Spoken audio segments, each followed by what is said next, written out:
Hi, I'm Leslie Lowe. Welcome to Leslie's Lowdown on Life.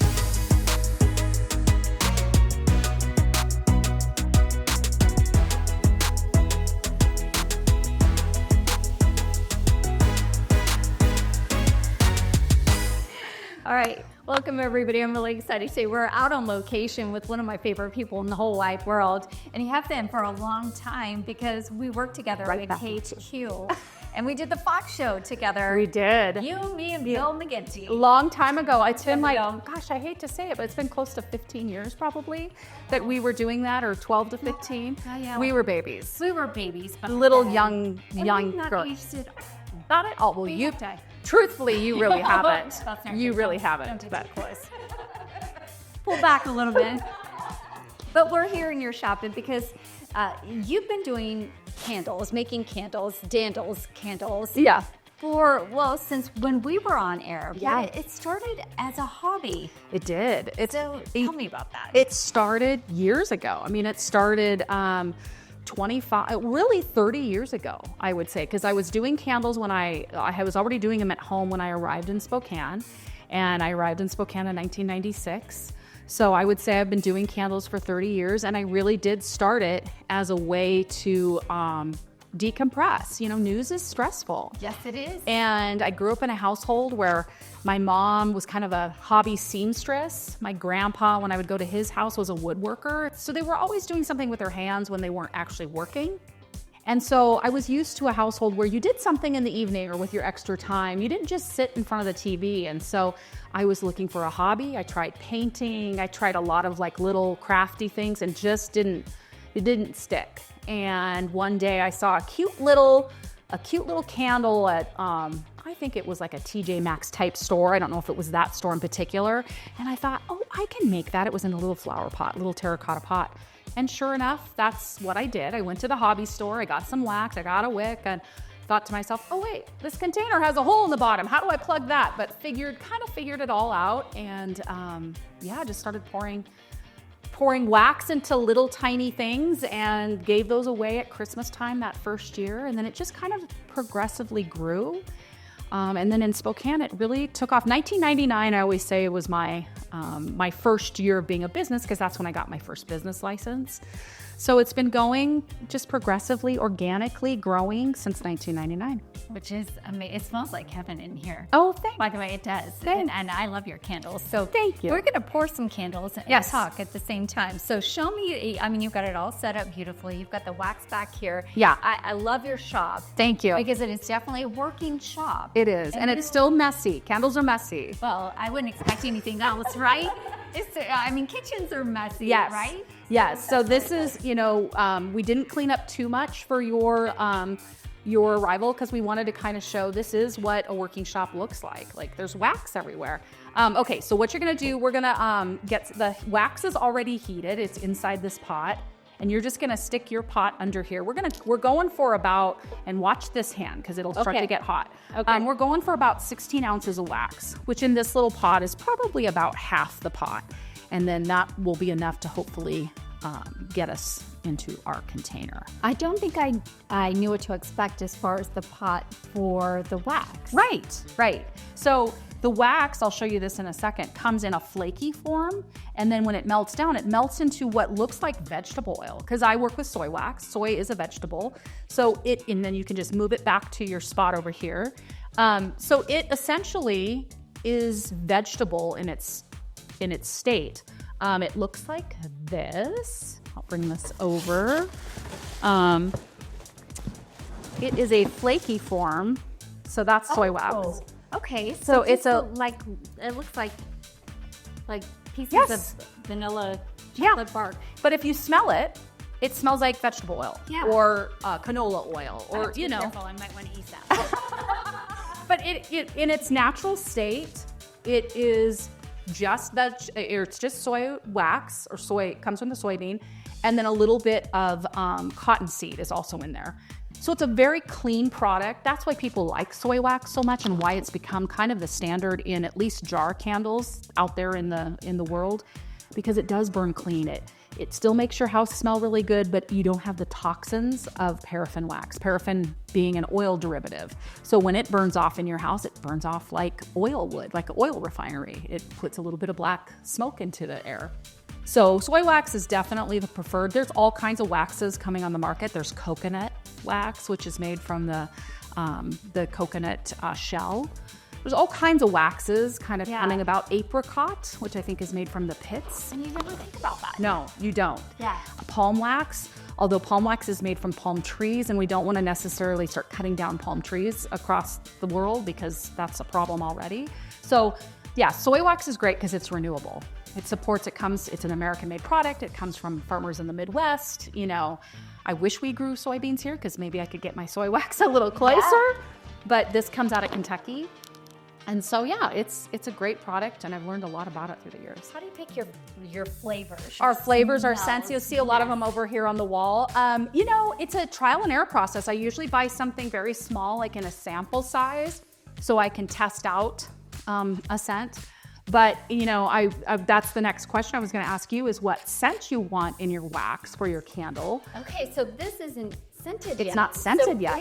It's raw wax. And then you add the oil. The scent comes in an oil form. There's no color really to the scent oil. Some, though, skew darker than others by their natural state. The one thing I always say to people is scent oil on its face is not 100% organic. Like, there are some chemical compounds in these. However, all the bad chemicals have been taken out. All the scents that most artisan candle makers use are certified in the United States to be phthalate free and some of these other chemicals, PFAS free. Some of the chemicals that we don't really want to be associated with or have burning in your house have been taken out. But there is some chemical compounds. Oftentimes you'll see a candle and it'll say, you know, essential oils. Well, there is an essential oil component, but a candle that's just essential oils will either not burn very well, or because it's clogged down with all the oil, or it will be super, super expensive because essential oils on the face of them are super expensive. Yeah. Okay, but all the oils we use have a component usually of some essential oil in there. And, you know, we do a little bit of everything. We have about 40 scents in our line. They range, you know, through the seasons. We have different scents that become popular. Right now, it's Perfect Pumpkin and apple butter. Those are the two big ones right now. Okay, well, you've got your wax, or we Yes. need to get your wax. So I'll get a little bit of wax. What have you picked your scent? Yeah. I have not. Do I get to look over here? I mean, we kind of know what I like. Yes. Leslie likes, you like fresh and clean, and you like a little fruity.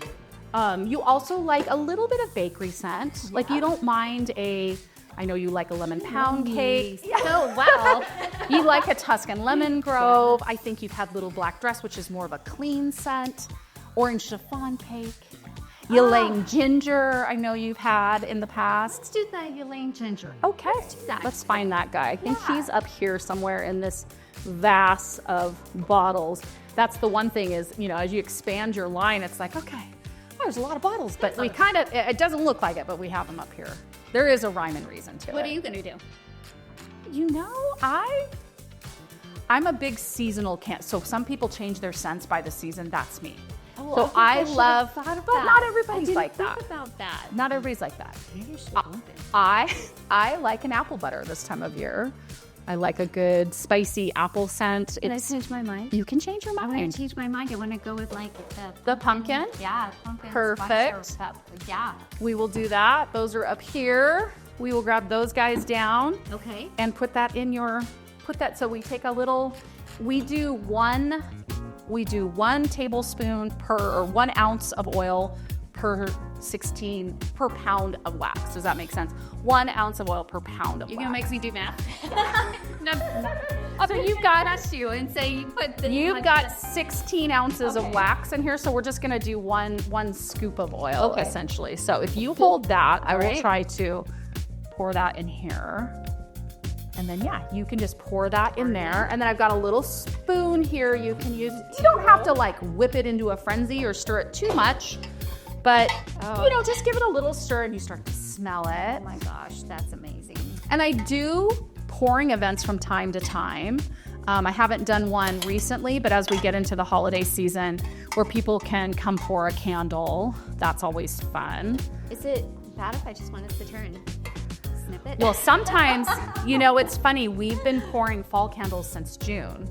Yeah. And so what the first few weeks, you know, we were pouring fall, it was summer. And it's weird to get that whiff of fall, and it brings you right back to the feeling of fall, but yet it's summer outside. And now we're pouring Christmas and it's fall.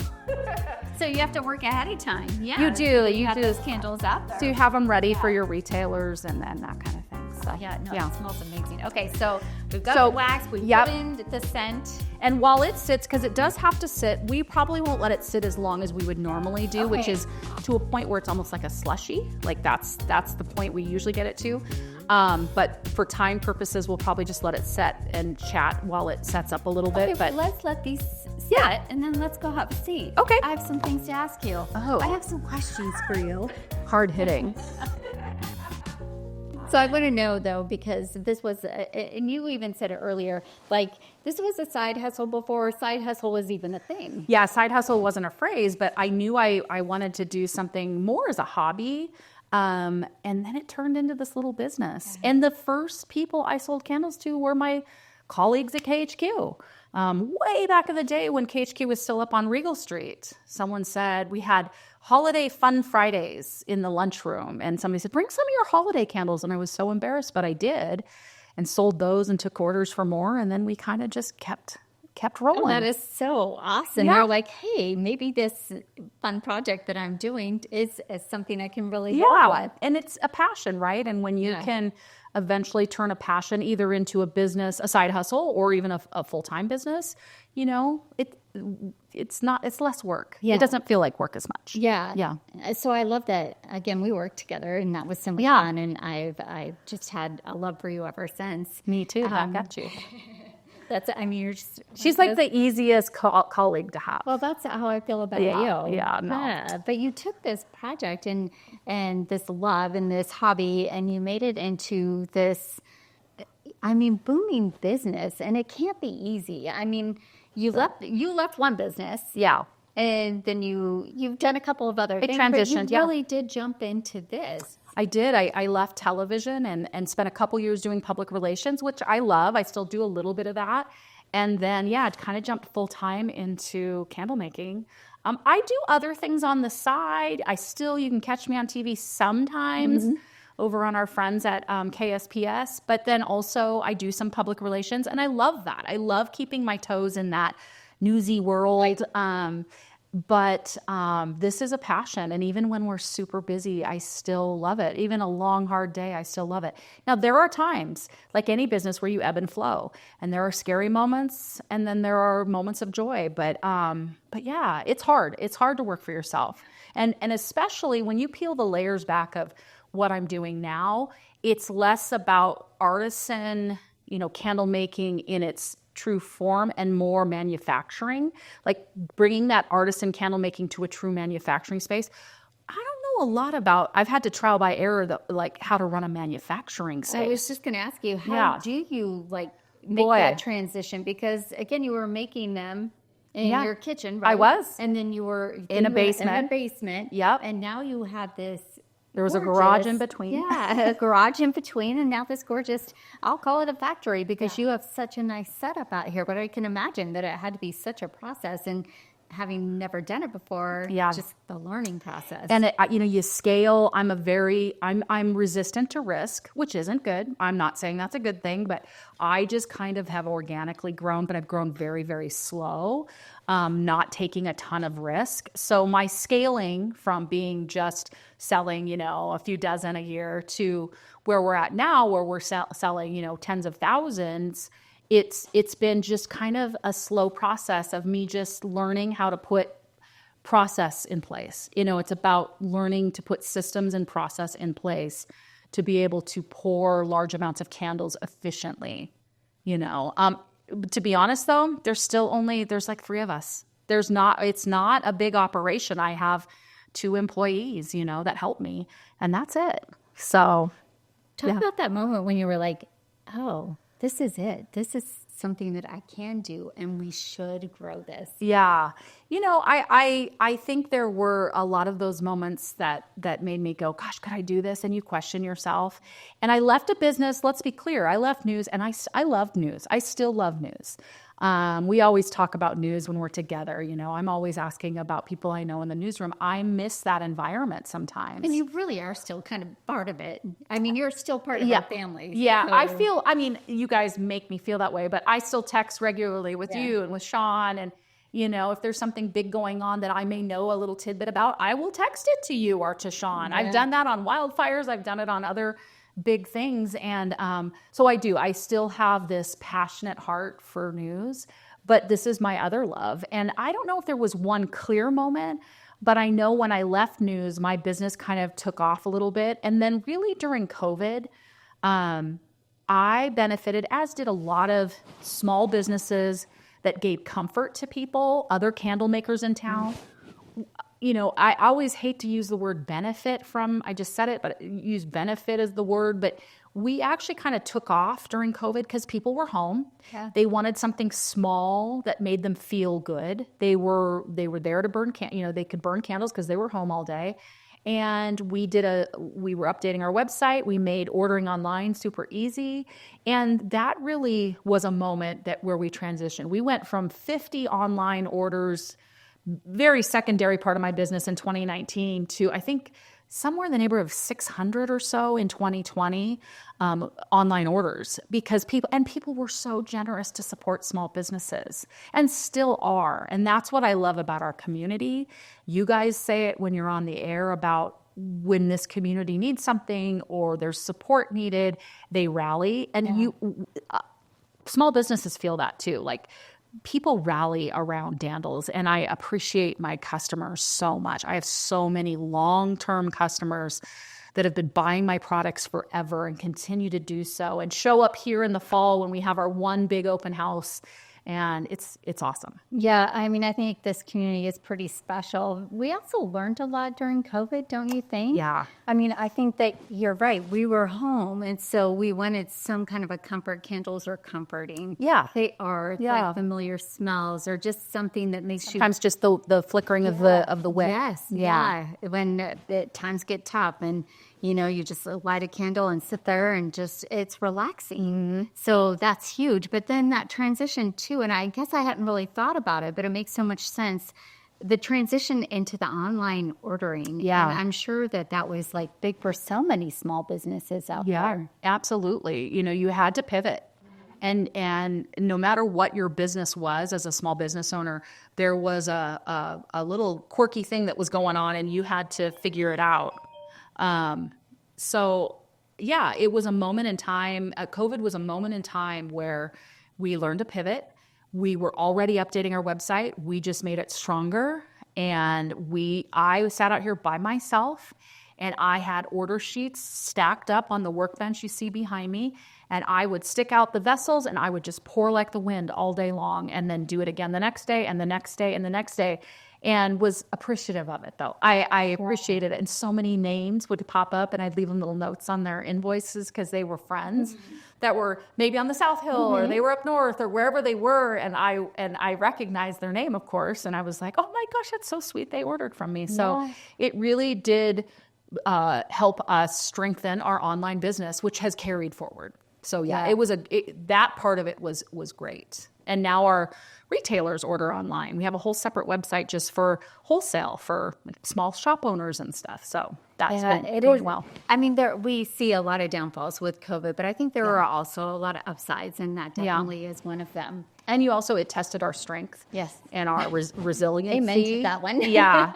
In so many ways, and definitely even in the small business kind of way. Yeah. Yeah.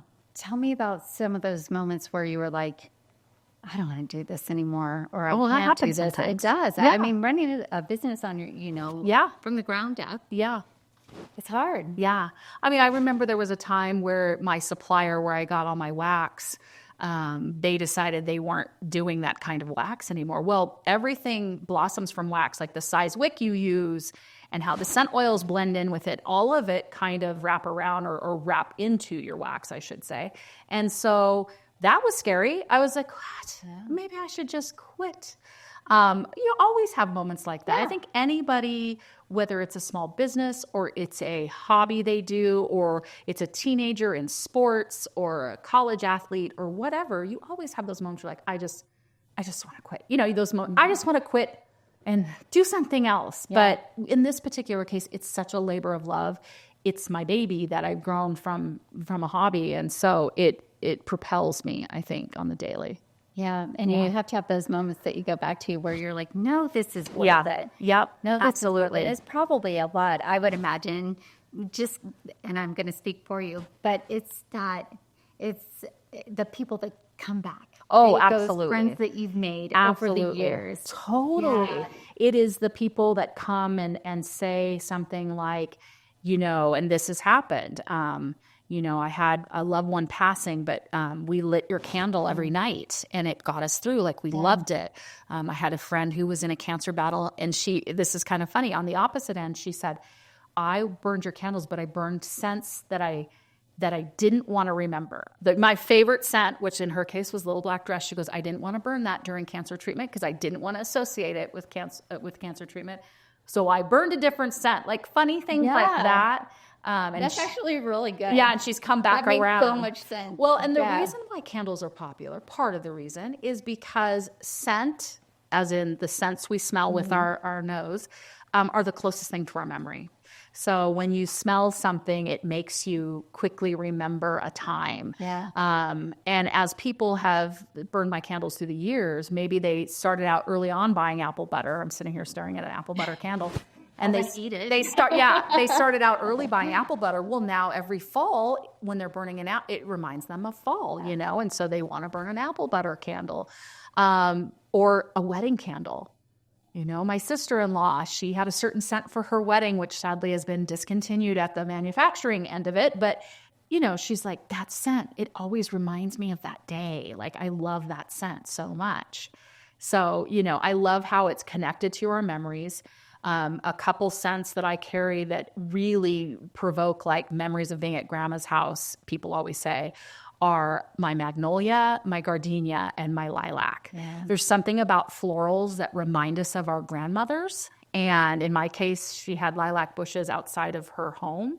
So that's kind of fun too. People who go, oh my gosh, this brings me back to being at my grandma's house. I love that. Yeah. I love that. It does. It evokes so many incredible memories. Yeah. It does. And then sometimes some, not so much that you want to keep around. Yeah. Yeah. I thought that was brilliant on my friend's part. She's like, I'm not burning my favorite candle during treatment because I want to save it for when I'm not in cancer treatment. I mean, that just makes so much she sense. did. It makes so much sense to me. Yeah. What advice would you give a business owner? Yeah. Any business owner. Yeah. Small business owner. Somebody just starting out. Yeah. And that they really want to make this. They're not just their side hustle, but their thing. I would say my best piece of advice, and I think it served me well, I sure hope it has, is do what you say you're going to do. It's so important. It sounds so simple, but oftentimes when we start small businesses, we say yes to everything because we want to be successful. We want to get things going. And you can't, especially if you're on your own, which I was in the beginning without employees, you can't be everything to everybody. Yeah. And so you have to be okay saying no. That's probably part of it too. But be okay saying no to things you don't think you can handle. But if you say you're going to do something, whether it's candle making, you're a consultant of some kind, you're a construction worker, you're a plumber, if you say you're going to do something or be somewhere, do it, follow through. Because especially in a town the size of Spokane, word travels. And if you're inconsistent, unreliable, kind of a flake, that gets around. And I do believe that, I've been careful to, if I say I'm going to do something or I've agreed to do something, I do it. There's very rare occasion, I hope, that I've not followed through. So I think follow through is super important. Super important. And then it can be tough too at the beginning. So give yourself grace to let your business grow, right? Absolutely. You're not, in most businesses, you're not going to be a millionaire, maybe ever. I'm not a millionaire. Like, you're not going to make $1 million necessarily, but you're going to be doing something you love. It'll feel less of work and more of a joy. It's kind of feed your soul, so to speak. That sounds kind of cliche, but it kind of does feed your soul. And yeah, I mean, you have to just give yourself some grace to make mistakes. I've made plenty. And then you learn maybe a different way of doing it. You're like, why didn't I do this all along? Because you had to learn it first. That's right. And the other piece of advice that you hear a lot, but I'm going to just put a dot on it, is if you have the ability to pay someone to do the tasks you're not good at or you don't want to do that. Concentrate on what you're good at in your business. And if you have the ability to pay, in my case, that would be all the financial stuff, right? Bookkeeping, that kind of thing, not my forte. So I have a company that does that for me because I just would struggle. I would sit at my computer and struggle every month. And now I have it done by somebody else. And it was the best money spent. It allows you to focus. It allows me to focus on more the sales side, product development, the production side, the stuff that I'm good at and that I enjoy.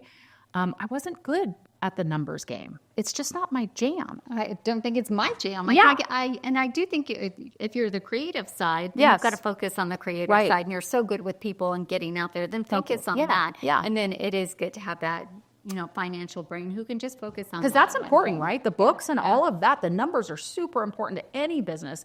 But if it's not your forte to, document all that and work in spreadsheets and all that, have someone else do that. I would definitely have somebody else do that. We're both from that creative side, so you get what I'm saying. So with you. You're a little bit sciencey with the meteorology and stuff, but yeah, the numbers stuff. The numbers game. No, thank you. Yeah, I'm good. it's hard. I'm That's why we have that accountants. Yes. Yeah, exactly. for sure. All right, so speaking of creative, how about if we go for the candles? Yes, your wax might be ready. Her wax is ready, people. Okay. All right, so we're back to Leslie's wax, but first we need to wick our jar. Okay. So here's a little fun deal. A lot of people don't realize, but wicks in jars usually are affixed to the bottom, and that's because you don't want that wick sliding, once it melts, sliding over to the side. So we've got these little stickies on the bottoms, and you've got a little tab. Just pull off that little tab that exposes the sticky part. Oh, okay. I always wondered. And then I like to bend my wick somewhere at the top. Okay. To give it kind of a 90-degree angle. And then I just eyeball the center. If you don't get it in the center, you can always lift it up and try again. But yeah, I think that's pretty good. Yeah. Oh, I think you're really good. No, that's really good. Okay. Yeah. Okay. And then I would put your finger across your vessel. Okay. And then bend. Not long enough. That's okay. Bend as far as it'll go, and then bend the wick like over your finger. Over your finger. Okay. Okay, that has given you kind of the bend that you need. What we ultimately want is that wick to stay straight up in the jar. Okay. So now take this little putty I gave you. I was wondering what that was. Okay. Hold your wick dead center. It should have the little bend at the top, and then just stick your putty over the top of the wick to the edge of your vessel. You are like a Gold Star student. Look at that. Nice. Perfect. This is fun. Did I get it? Yeah, I think you got it great. Yeah, perfect. I wanna fix And we can the good thing about candle making, you can always adjust. Like, that's good. That's good. And so look how pretty yours is. I've been doing it a couple days. Okay. But yeah, so now we're ready to pour. Okay. As we talked about for TV purposes, the wax usually almost needs to get to the point where it's foggy. Like you don't see the bottom of your pour pot anymore. We're not quite there yet, but we're gonna pour it anyway. Yeah, it's still clear, pretty much clear to the bottom. If we had more time, we would let it sit a little bit longer. Right. And then, yeah, I just like to slowly pour. There's no reason you can give it a stir if you want. There's no reason your scent oil. Smell it. Yeah, your scent oil has already kind of absorbed into the wax. Okay. And yeah, if you're ready to pour. I'm ready. There you go. So you just go, girl, go. Yep, just like that. Can I have a job? You can. You can come anytime and pour candles with me. And I've actually had girlfriends come and pour. It's fun. Or they've helped put tags on. I just would keep going till you get to be about a half an inch, quarter of an inch from the top. And then we call it a day. Like right in there. Right there? Perfect. Yeah. That is perfect. Now, normally this would be a little foggier. Okay. It's not because it's poured a little bit warm. Okay. But it should still set up fine. Okay. And yeah, you've just poured a candle. I just poured my first candle. And it's pumpkin. So fun. Which is even better that it's pumpkin. I know. So it's perfect for fall. Makes me ready for the Perfect season. pumpkin, we like to call that. And you're ready for the season now. And so that'll just take a little while to set up. You know, in normal, if we were pouring them here in the factory, we let them cure. Really, it's like wine a little bit. The ultimate cure time is 2 weeks on a candle. Really? They really should sit at least 2 weeks for optimum scent when you go to light it. You know, when I have pouring events, people are like, I can't wait 2 weeks. I'm like, you don't have to, but you would wait at least 24 hours. Right. So the curing time, before we start tagging and that kind of thing is we usually let it sit there for like 24 hours-ish, and then we'll start putting labels and tags on them and stuff. So, but yours, we'll try to make sure it's ready to go home by the time you leave. If not, we'll just deliver it down to the station. You'll just come and visit me? Yeah. Oh, it'll be one more reason for me to be able to hook you in and take you for coffee. I love feel it. so bad about my little wick here, but I think you know it's what? perfect. You know what? It's got character. Here's what you do. So like I just pulled it down a little bit. So now it's a little more centered. Like, Okay. there's a way of just kind of adjusting. Way of just kind of making One it of the look things better. I loved about candle making is I always said mistakes get melted. Like it's a hobby where nothing's permanent really. Like you can melt it out if you absolutely needed to. We're at a stage where we try not to do that because it wastes time. Right. But if you had to, you could stick this little guy, if it was all set up, you could stick it in a low heat oven and you could melt it down and pour it back out and start over. And start over. If you really needed to. Or you could just leave it and it's got character. It's got Like character. all of us. Like all of us. We're not perfect. No, we're not. There's no such thing as perfect. And you know what perfect is? Boring. Perfect is boring. We like a little spice. We like spice. That's why I like you. All right, everybody. Thank you again so much. I mean, I love you. I love you too. That's all I have to say. Go make the rest of your days the best of your days.